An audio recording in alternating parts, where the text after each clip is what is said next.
요즘 우리가 미디어를 통해서 또한 광고 문구를 통해서 가장 많이 듣는 단어가 있다면 인공지능을 뜻하는 AI라는 단어가 될 것입니다.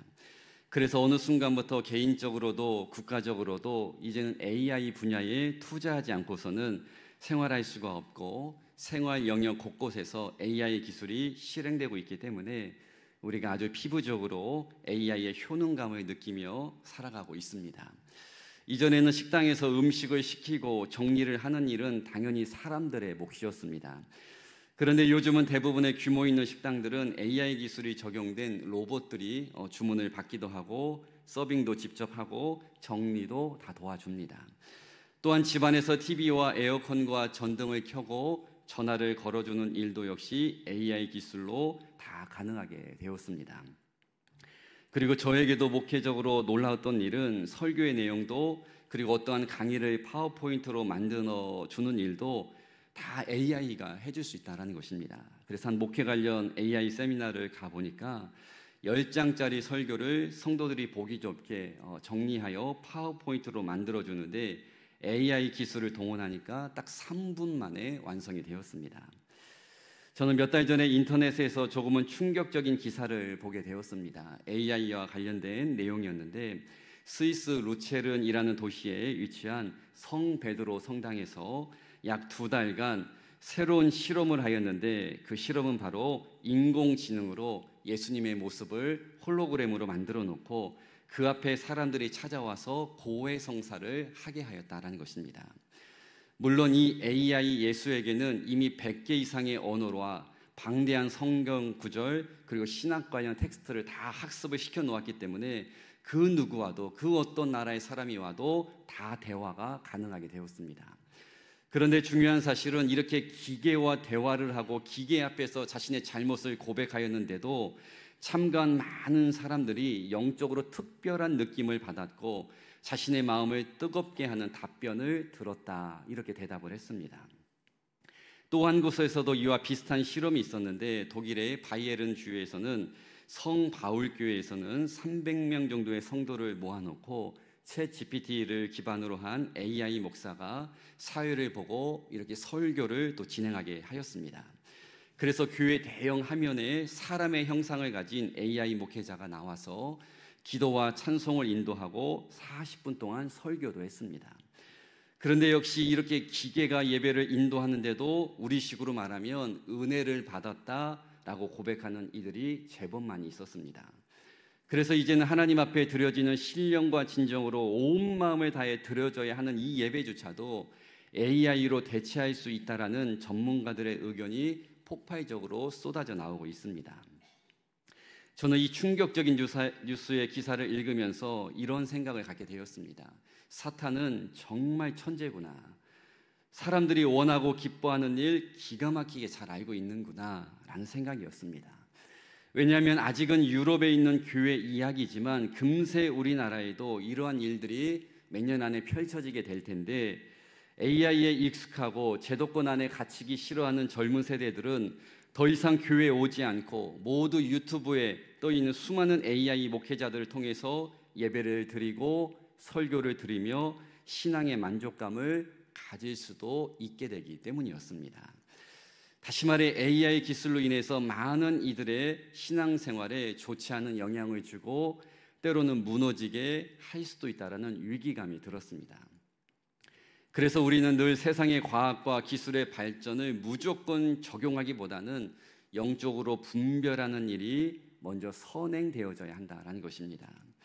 제가 AI 기술이 우리 신앙생활에 미치는 영향을 먼저 나누면서 말씀을 시작하는 이유는 신앙생활과 종교생활은 다르다라는 것을 설명드리기 위함입니다. 의외로 교회 안에 있는 많은 성도들 가운데 종교생활을 하고 있음에도 나는 신앙생활을 하고 있다라고 생각하는 분들이 제법 많이 있습니다. 아니 어쩌면 종교와 신앙 자체를 구분하지 못하고 다 똑같은 것 아닙니까? 이렇게 반문하는 분도 있을 수 있습니다. 그러나 여러분 다시 한번 강조하지만 종교생활과 신앙생활은 완전히 다른 개념입니다. 비슷하게 보일지 모르겠지만 본질적으로 완전히 다른 의미를 가지고 있고 영적으로 볼 때 정말 하늘과 땅 차이만큼 큰 간극이 있는 개념이라고 할 수가 있습니다. 제가 새벽에도 한번 말씀을 드린 것 같은데 간단하게 종교와 신앙에 대해 차이점을 먼저 말씀드리면, 종교는 사람이 만들었고 사람이 진리를 직접 찾아가는 과정이 종교라고 할 수가 있습니다. 그러나 이에 비해서 복음, 즉 신앙은 하나님이 시작하셨고 하나님이 인간인 우리에게 찾아오신 것이 신앙이요 복음입니다. 그렇기 때문에 종교는 사람의 행위가 기준이 됩니다.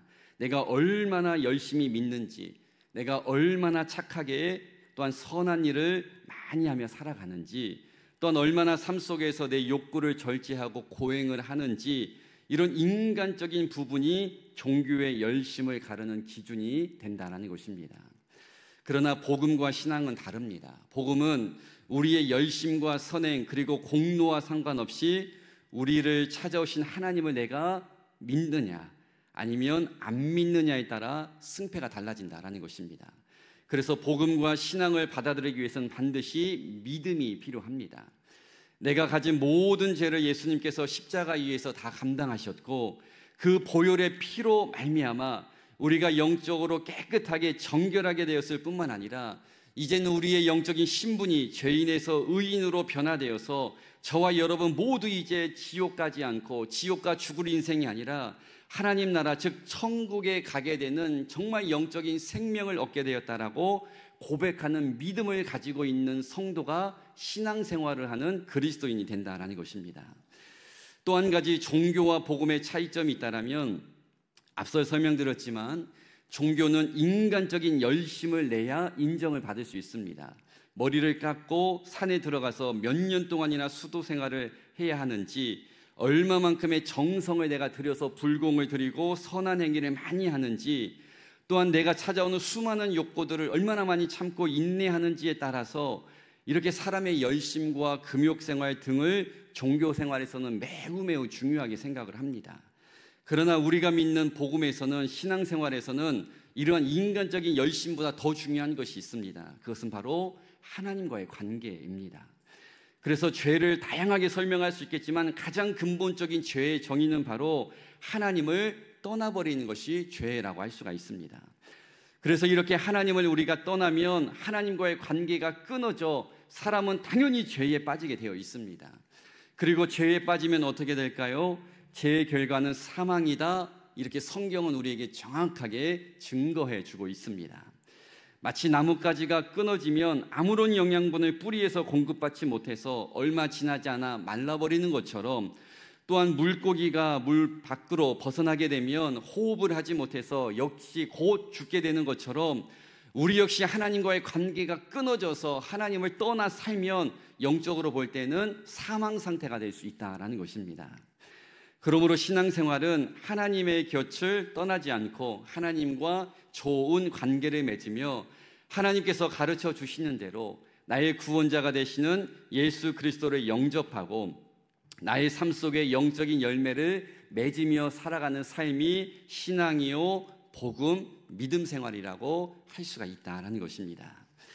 그런데 오늘 우리가 읽은 본문에 보면 영적인 지도자라고 할 수 있는 사람들이 아주 철저하게 종교 생활에 빠져 있는 모습을 우리가 발견할 수가 있습니다.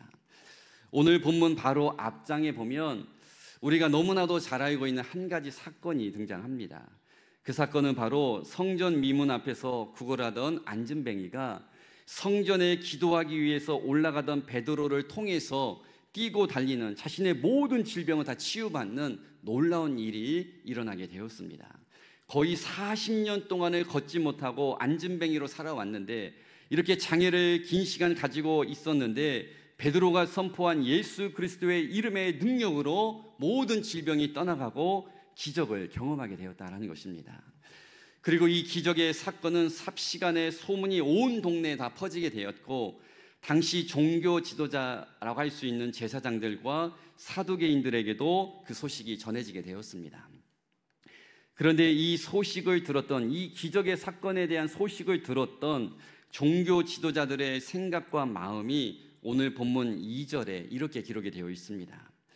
예수 안에 죽은 자의 부활이 있다고 백성을 가르치고 전함을 싫어하여 라고 되어 있습니다.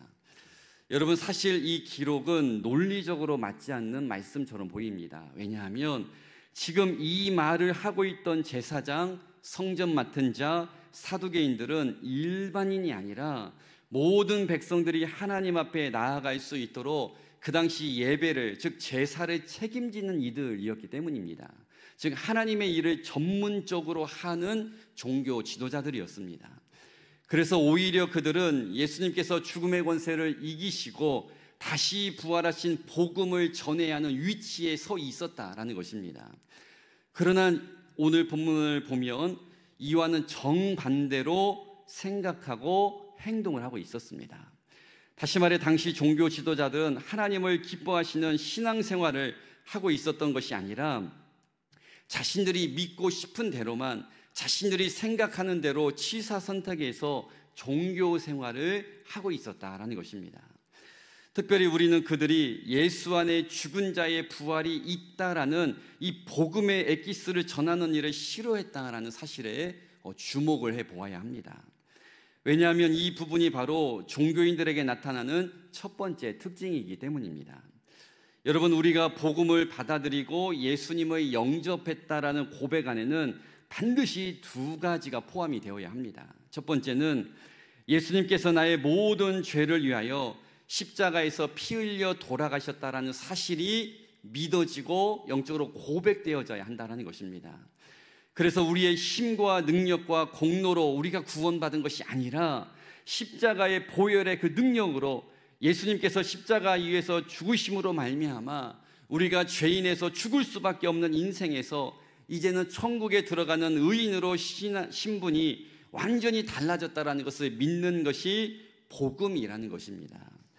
그리고 두 번째는 이 땅에 살아가는 동안 때로는 환난과 문제가 우리의 삶 가운데 찾아올지 모르겠지만 우리 모두는 예수 그리스도라는 생명을 소유하고 있어서 우리는 예수님 다시 오시는 그날, 그러니까 죽은 뒤에 우리의 인생이 완전히 끝나버리는 것이 아니라 우리가 이 땅에서의 육신의 생명이 끝나는 그날 우리는 모두 예수님처럼 다 가장 아름다운 영광의 모습으로 부활하여서 다시 태어나 하나님 계시는 천국으로 들어가 영원한 생명을 누린다라는 이 믿음이 우리의 신앙생활 안에, 신앙의 고백 안에 담겨져야 우리가 예수님을 영접한 사람이다 라고 말할 수 있다는 것입니다.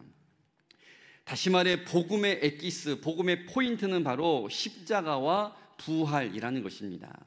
이 두 가지를 신앙생활에서 빼버리면 자동차에서 마치 엔진과 바퀴를 제거해버리는 것처럼 영적인 삶이 지속이 될 수가 없다라는 것입니다. 그런데 오늘 본문에 나오는 종교 지도자들은 이 복음의 전제 조건이라고 할 수 있는 부활을 인정하지 않았고 싫어했다라는 것입니다.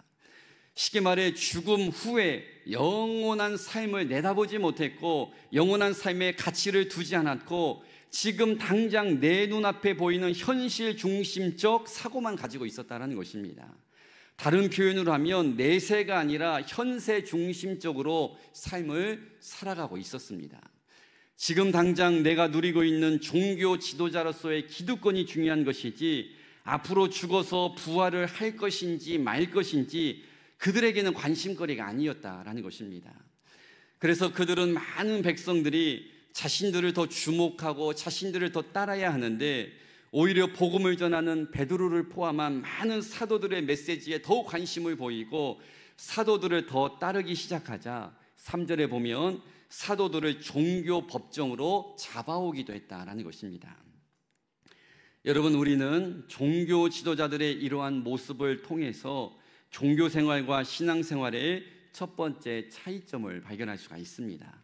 그것은 바로 종교인들은 현세에 관심을 갖지만 신앙인들은, 즉 그리스도인들은 내세, 즉 천국의 소망을 가지고 살아간다라는 것입니다.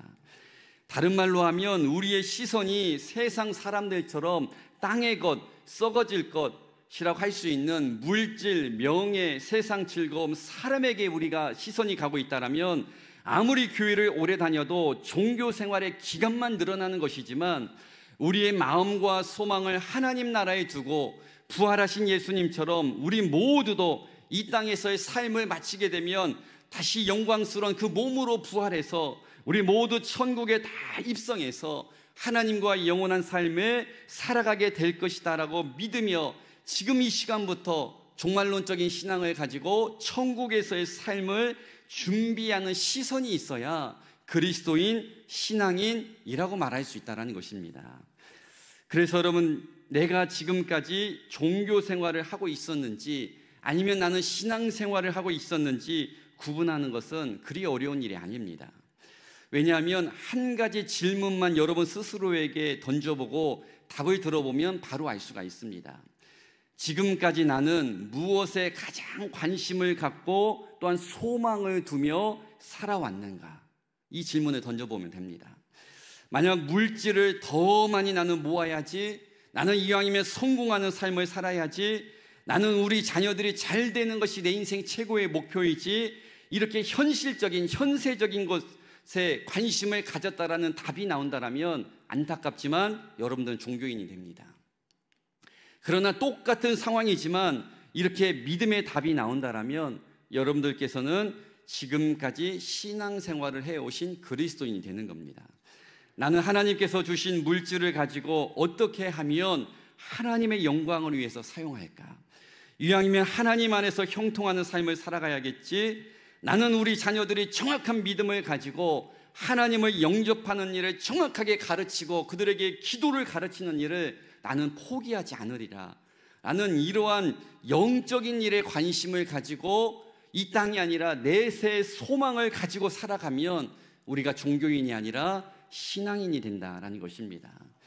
그래서 여러분, 우리가 종교생활과 신앙생활을 구분하는 첫 번째 기준은 바로 나의 관심과 소망이 현세의 삶에 있는지 아니면 내세라고 할 수 있는 하나님 나라 천국에 있는지 점검해 보면 정확하게 알 수 있게 된다라는 것입니다. 그리고 이 작은 마음의 차이가, 이 작은 생각의 차이가 우리들의 영적인 종착점을 바꾸고 이 땅에서의 삶의 모습도 달라지게 한다는 것을 꼭 기억하여서 오늘 말씀을 들은 우리 모든 성도들은 단 한 사람도 기독교라는 종교를 가진 종교인이 아니라 예수님을 정말 믿음으로 영접한 그리스도인들이 될 수 있기를 주님의 이름으로 간절히 축복합니다. 두 번째로 우리가 오늘 본문을 통해서 종교생활과 신앙생활의 차이점을 한 가지 더 발견할 수가 있습니다. 7절 말씀을 제가 한 번 더 읽어보겠습니다. 사도들을 가운데 세우고 묻되 너희가 무슨 권세와 누구의 이름으로 이 일을 행하였느냐. 여러분, 이 말씀은 걷지 못하는 사람을 고친 사도를 향해서 도대체 무슨 힘으로 누구의 능력으로 너희가 이런 질병을 고쳤느냐 지금 따져 묻고 있는 종교 지도자들의 모습입니다. 그리고 중간절에 나오는 너희가 라는 지시대명사를 우리가 원어로 살펴보면 보잘것없는 이라는 의미가 내포되어 있습니다. 다시 말해서 종교 지도자들은 지금 사도들을 법정에 세우고 이렇게 지금 말하고 있는 겁니다. 너희같이 보잘것없는 사람들이 무슨 능력으로 그 놀라운 기적을 행하였느냐 이렇게 묻고 있었던 것입니다. 그런데 여러분, 사실 이 말은 틀린 말이 아닙니다. 왜냐하면 베드로가 걷지 못하는 일을 40년 넘게 걷지 못하는 사람을 일으켜 세웠던 기적은 베드로의 능력으로 했던 것이 아니라 성경에 기록된 그대로 예수 그리스도의 이름의 능력으로 가능하게 되었기 때문이었습니다.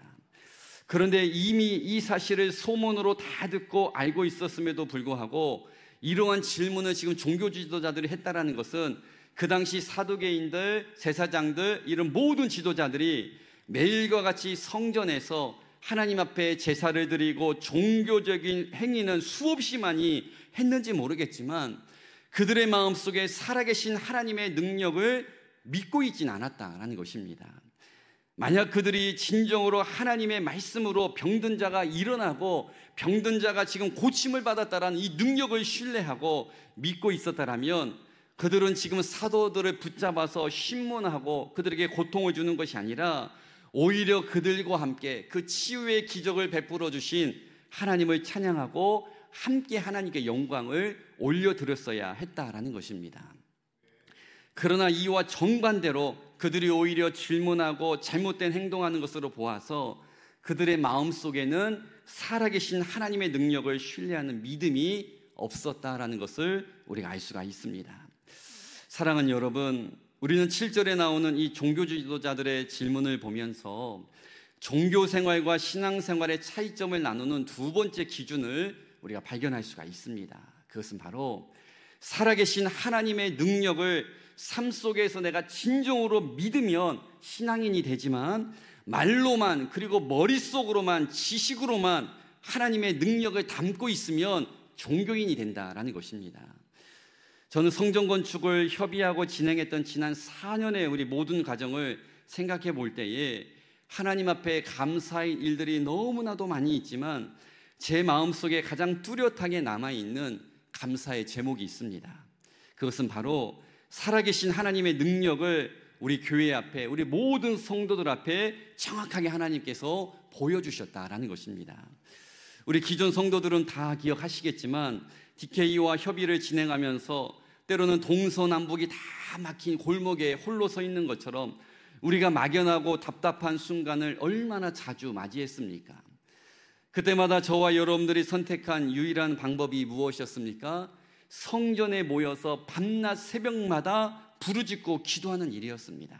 아무것도 나아지지 않고 조금의 진전도 없었지만 끝까지 우리는 하나님의 살아계심을 믿으며 작정기도 하고 금식기도 하고 릴레이기도 하고 또 감사기도 하면서 오직 기도로 승부를 보았다라는 것입니다. 그런데 만약 우리가 이렇게 하나님을 신뢰하며 열심히 기도했는데 아무런 역사가 일어나지 않았고 오히려 계속 지지부진하고 아직도 성전 건축이 마무리가 되지 않았더라면 저부터도 신앙의 어려움과 시험이 찾아왔을 겁니다. 그리고 저에게는 어쩌면 영적 권위가 세워지지 않아서 백석교회에서 목회하기가 참 힘들어졌을 수도 있습니다. 왜냐하면 제가 여러분들에게 수없이 외쳤던 메시지가 무엇이었습니까? 기도하면 하나님께서 반드시 역사하십니다. 그리고 하나님께서 역사하시면 상황이 달라집니다. 수없이 선포하고 제가 외쳤습니다. 그런데 너무 감사하게도 우리가 기도했을 때, 하나님 앞에 부르짖었을 때 하나님은 우리의 기도를 받아주셨고, 하나님 앞에 주의 종이 부르짖었던 이 기도의 선포를 하나님 기억하여 주셔서 하나님께서는 가장 좋은 때에 역사하셨고 우리가 상상했던 것보다 훨씬 더 크고 아름다운 성전의 열매를 허락해 주셨다라는 것입니다. 다시 말해 우리 모두가 성전 건축을 통해서 지금도 살아 역사하시는 하나님을 볼 수 있었고 체험하는 은혜를 누리게 되었다라는 것입니다. 이처럼 여러분, 결정적인 순간 하나님의 살아계심을 신뢰하지 않고 이전의 모습처럼 사람을 의지하고 세상의 방법을 계속 찾아나가면 종교인이 된다는 것입니다. 그러나 우리 모든 성도들처럼 아무리 상황이 좋아지지 않아도 끝까지 나는 하나님을 바라보리라, 나는 하나님만을 신뢰하리라는 이 믿음을 가지고 기도의 자리를 지키고 하나님의 손을 끝까지 붙들면 그 모습이 바로 신앙인의 모습이 된다라는 것입니다. 사랑하는 여러분, 아무리 힘들고 어려워도 하나님의 살아계심을 믿으시기 바랍니다.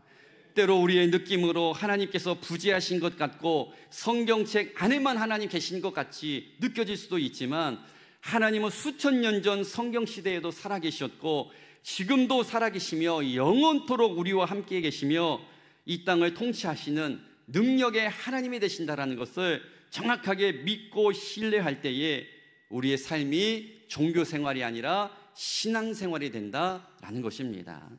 이제 말씀을 마치는데요, 저는 오늘 본문의 말씀을 통해서 종교인이 되지 않고 신앙이 될 수 있었던 두 가지 비결, 그 차이점을 여러분들에게 말씀을 드렸습니다. 먼저는 마음과 생각의 모든 관심이 현세, 이 눈앞에 있는 현실에 집중되어 있다면 종교인이 되는 것이고, 하지만 천국의 소망을 가지고 하나님 나라를 바라보며 이 땅에서부터 살아간다면 신앙인이 된다 말씀을 드렸습니다. 그리고 또 한 가지는 삶 속에서 하나님의 살아계심을 신뢰하고 하나님의 능력을 믿는 사람이면 신앙인이 되지만 반대로 하나님이 아니라 나를 믿고 세상의 방법을 취하고 하나님의 능력을 지식적으로만 알고 있다면 종교인이 된다 말씀을 드렸습니다. 바라기는 우리 백석교회의 모든 성도들은 오늘 말씀을 꼭 기억하셔서 일평생 하나님의 살아계심을 신뢰하고 또한 천국의 소망을 정확하게 품고 살아갈 수 있는 우리 신실한 그리스도인들이 다 될 수 있기를 주님의 이름으로 간절히 축복합니다.